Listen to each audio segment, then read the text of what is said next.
Chapter 23. It was very quiet. The birds had stopped singing, and the clatter of faraway carts and carriages had faded into eerie silence. There was not a single breath of air stirring the black branches or ruffling the bushes. The sky seemed to press down instead, muzzling the tiny sounds of the park with its thick yellow hands.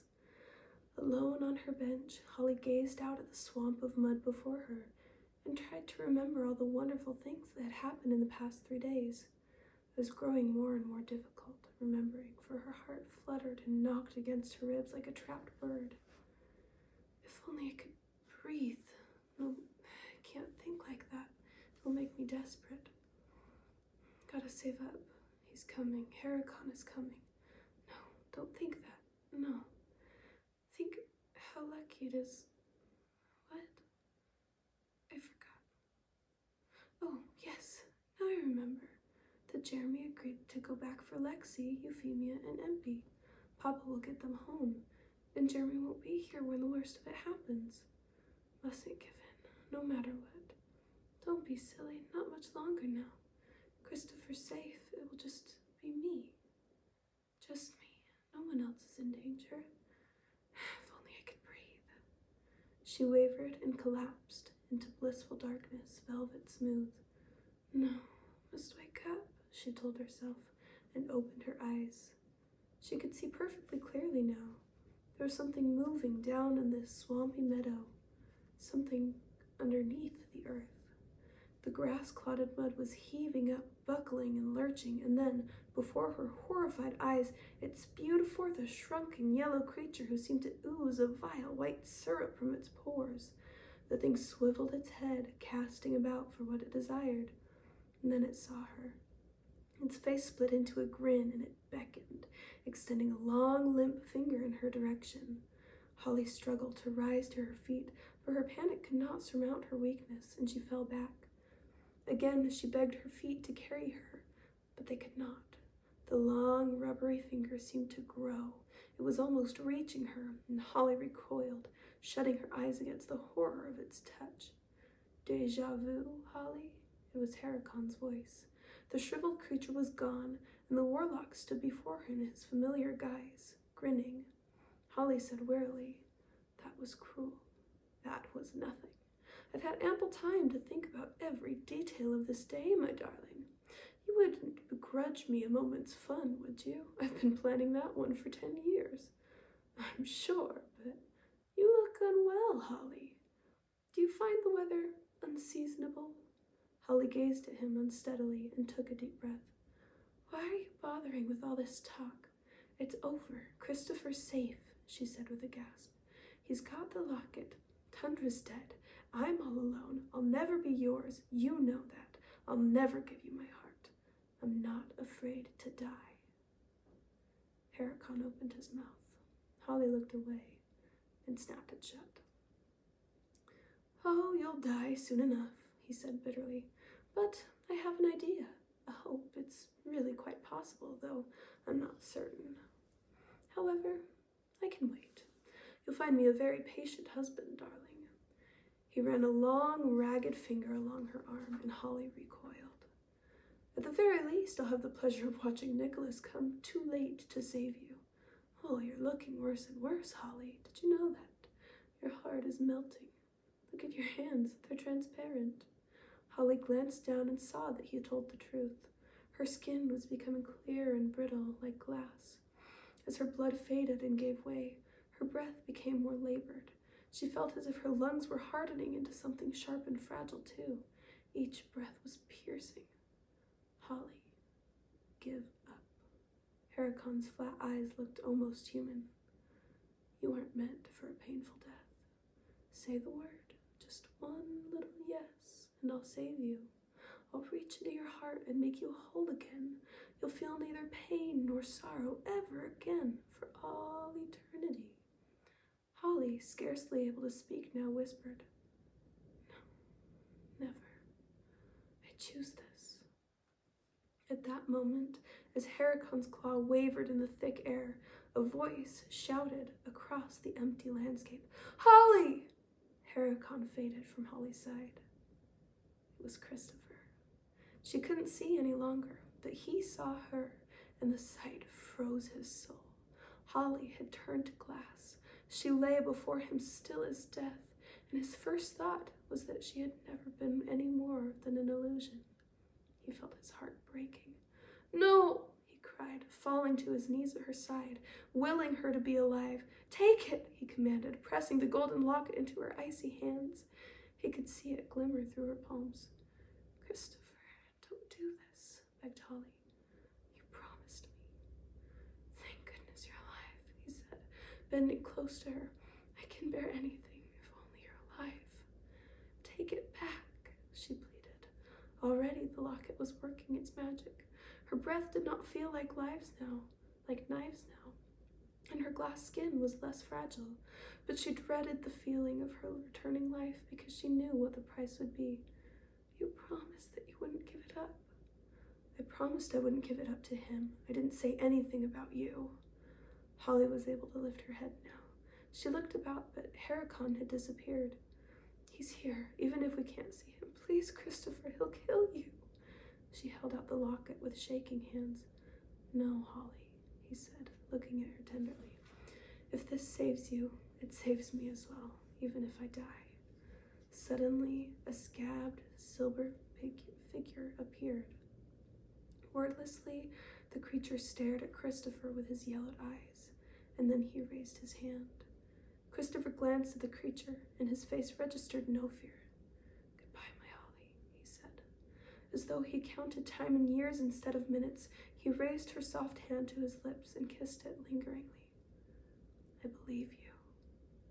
He rose and turned to Heracon, his face hardened.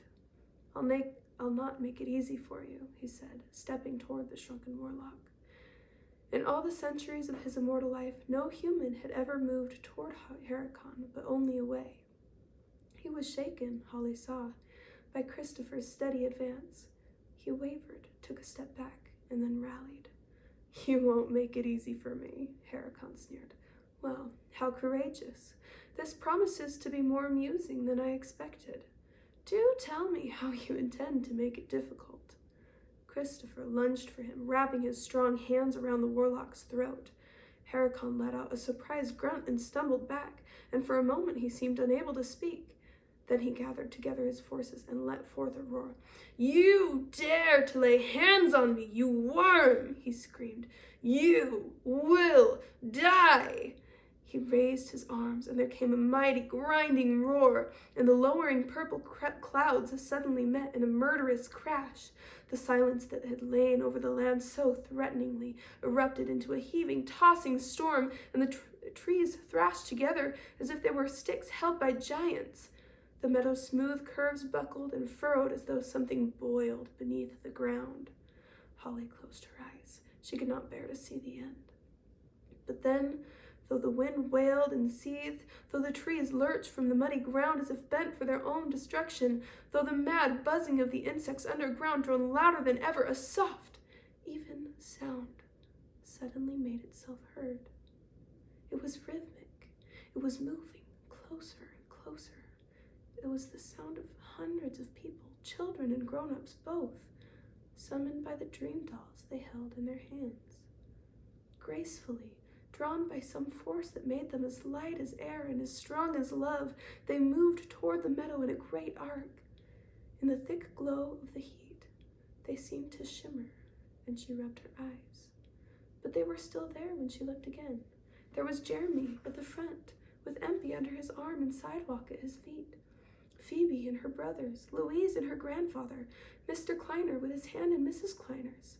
The roly-poly twins, the girls from the street, the sliding shop girls, the pudgy babies and flyaway mothers, the nurses, the coachmen, the urchins, and all the dreamy, serious, and silly children who had taken their dolls from her hands and suddenly seen their dreams take shape. There were Bat, Marty, Grub, Joan, and all the children from the place, Mr. McElhenney and his wife. Euphemia flapped overhead, and Lexi sat solemnly with her tail wrapped around her legs. And there were Charles and Dr. Braunfels, slightly out of breath, and Miss Bellows leading Jerome and Harrison by either hand, and Evelyn and Alice supporting Lissy between them. They had all come for Holly, as she had come for them. She took a deep breath and opened her eyes. "Love conquers time," she whispered. But how? How could she stop time for Christopher, who now stood alone in the meadow that roiled with Heracon's evil force? Already she saw with a racing heart thin silver coils erupted from the mud and crept toward him. Christopher watched them, his eyes narrowed, and when the first slithering strand slid over his feet, he wrenched it away furiously. The eyeless reptile quivered and drew back, but it was replaced by a seething cluster of its fellows. The fleshy strands choked and grappled him, ever closer, ever tighter, and Holly watched helplessly as Christopher's hands were bound by two thick coils. A rope circled his throat. Heracon's scabbed face bent toward hers, and she felt his fetid breath on her neck as he whispered, "You could save him." Holly made no reply. The yellow sky sucked in its breath, and the trees stood still. All was quiet, save for the smooth slipping of the silver coils. "He doesn't have to die," Heracon's mossy mouth muttered in her ear. "Give me your heart." Holly looked up to the sky. In a blinding instant, she knew. The truth rang like golden bells in her heart. "Heracon," she said, her voice strong and sure, "if you will set Christopher free, I will not only give you my heart, I will love you." Heracon drew back. His pewter eyes thinned. "What?" he said. "If you let him live, I will go with you willingly, and I will love you," said Holly. Fear had vanished from her eyes, and she looked at Heracon with clear vision. "Love?" His voice sounded uncertain. "Yes, I will love you," said Holly.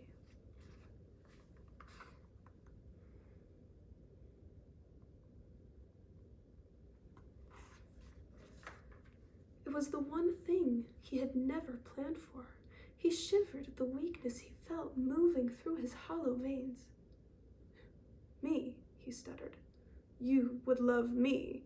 After what I've done to bring misery to you and everyone you care about, you would love me?" "I forgive you," said Holly. She looked at him with the strength that comes from truth. He felt a tiny jolt, the stab of a needle, somewhere in the region of where his heart once resided. Oh, he thought. No, not this. He remembered so many centuries before the same stab. It had been love then, and it was love now. Not this, he thought once more before his silver skin began to collapse into dust. Desperately, he fought to regain his power, but like an ancient skeleton brought from its coffin to the breathing air, the material that gave him form dissolved in the light of love. "Holy Claus, you have conquered me. You have conquered evil," he said, his voice as dry and weightless as leaves flying in the wind. His face cracked open as he spoke, and like sand the scales of his skin blew into the air, bit by bit. In a minute only his robe was left, the stained yellow shape sustained by the memory of its inhabitant. Then it, too, shredded and fluttered into dust. He was gone.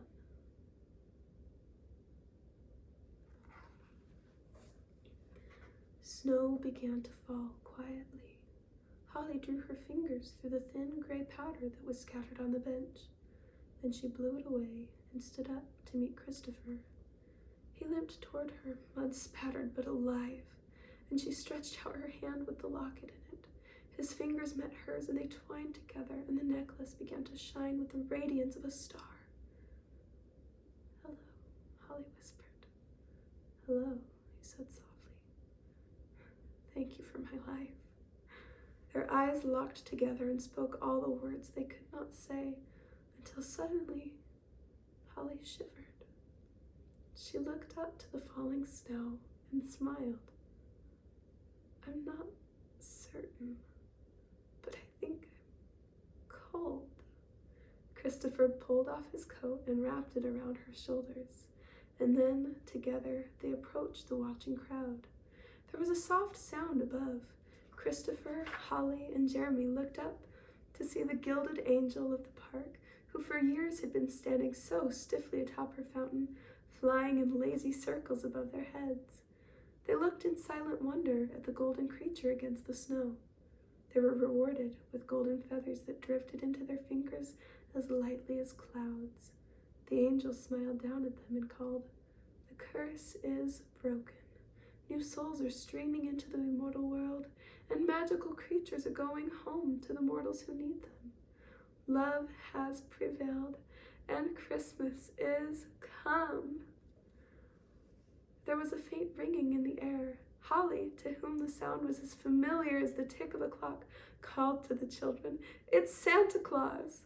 She pointed, and suddenly, soaring through the sky, came the Christmas sleigh, replete with reindeer, jingling bells, and Santa Claus himself. Nicholas guided the craft to an open field nearby and stood up in the sleigh. Holly ran as lightly as a deer, and Nicholas gathered her up in a mighty hug. "Oh, my daughter, you have done it. You have made all of our dreams come true, and you have begun to make the dreams of many mortals come true as well." He smiled his welcome to Christopher, who followed Holly. "Bless you, Christopher. I'm glad to see you again." "Thank you, sir, and I am truly glad to meet you." Their eyes met, and they understood each other. "As I always said, Nicholas, love will prevail." Sophia stood beside the gleaming sleigh, her white robes covered with a lace of snow. Her eyes were filled with tears, but her smile was filled with joy.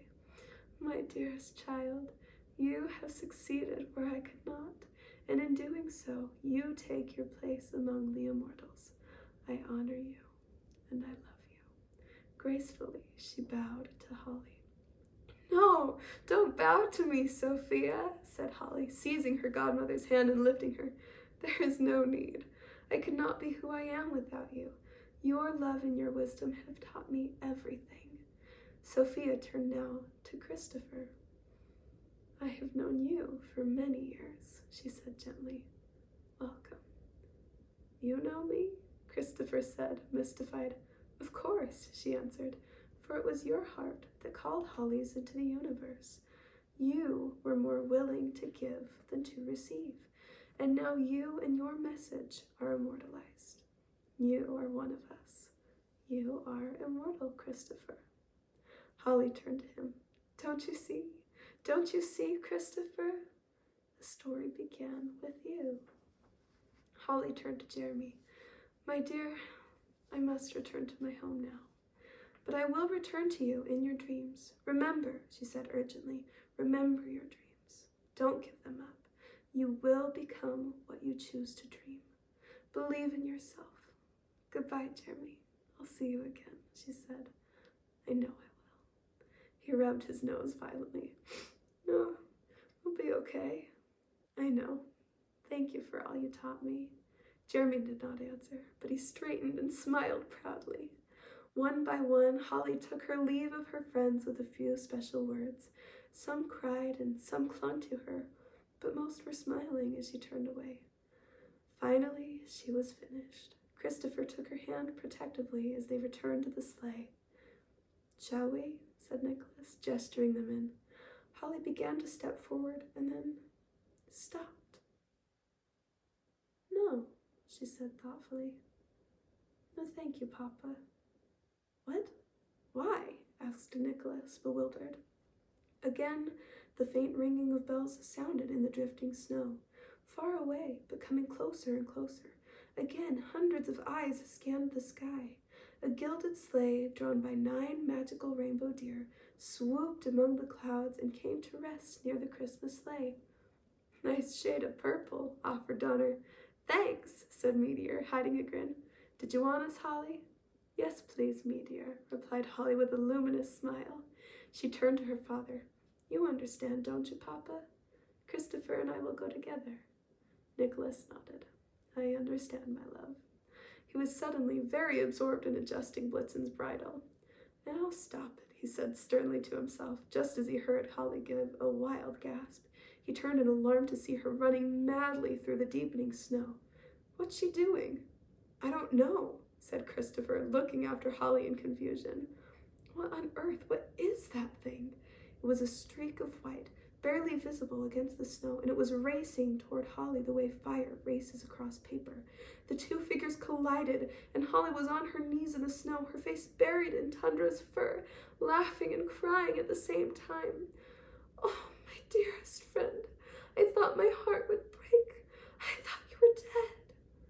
"I thought I was too," Tundra admitted. "And then I began to feel again. It was as though something was burning away the coldness, as though his curse was peeling away." The wolf shook his head wonderingly. Most peculiar sensation. Weeping, Holly embraced him again. "You know what it means, don't you? It means that he's undone. The curse is undone, and now I'm whole again, and Tundra, I'm free. You won't believe what happened. Oh, my precious friend, Tundra, wait till you hear. I tried to think of what you would do, and I ran. Oh, I have to begin at the beginning."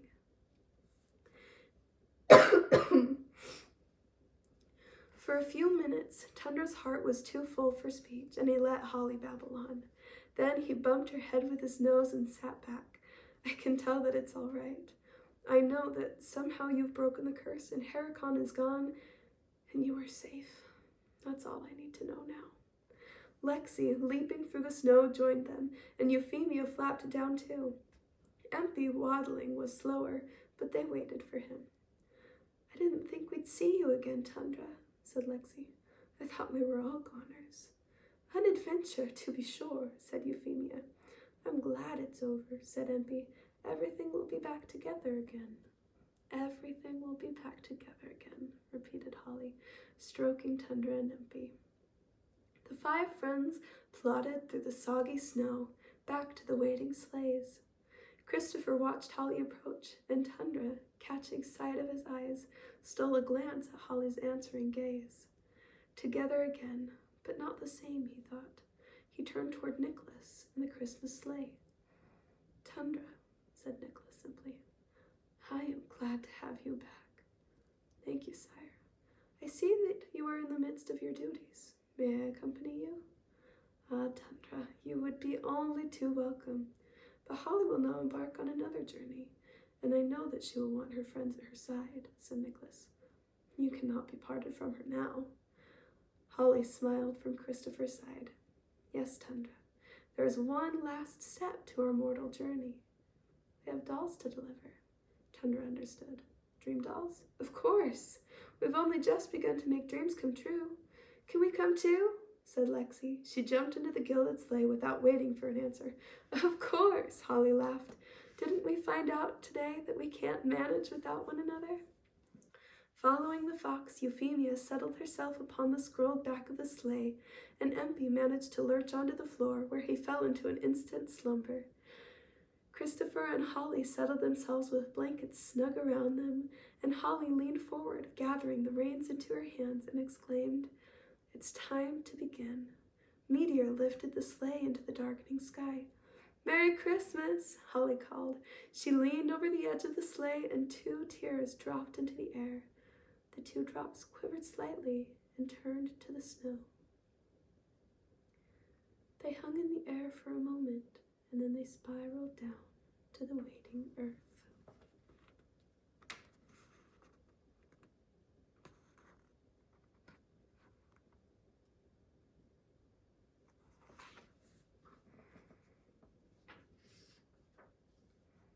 Epilogue.